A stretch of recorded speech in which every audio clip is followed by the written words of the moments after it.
继续来看台中市的东区发生一件真罕古的事故。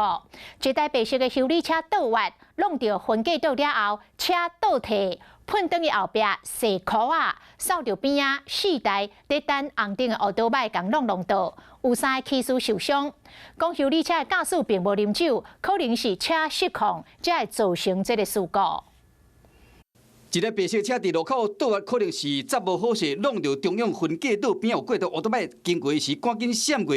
想不到这台车雄佫驶倒退，规台车冲上这个人行道，驶一大连，佫将石椅啊弄倒去了后，佫驶转来到大路。听见这奥多麦赶紧吹油门要走，抑佫根本就袂付闪，大安尼好车欢喜扫在地，4台车倒伫涂骹。是讲这台车袂停，佫冲起人行道，驶一大连总算停落来。 桥倒摆人被弄倒了，赶紧搁闪。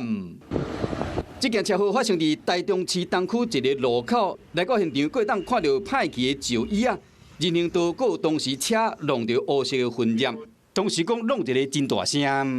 真大声啊！真大声，我快看啊！奇怪那车目扶持啊，咧拍鼓啊！ 依照警方调查，驶车56岁姓林的驾驶无啉酒，敢若是因为弄到分隔倒了失控，才造成车祸。倒车失控，碰撞人行道上石椅，波及事故沿复兴路由西往东方向绿灯起步之重击。 这件车祸总共有4台奥多麦被弄倒在地，其中有3个骑奥多麦人有受伤，加在无啥要紧。这个车雄失控，驶倒退乌白弄，加在无造成严重意外，也无对现场以及被弄到的骑奥多麦人来讲，心内可能已经有阴影。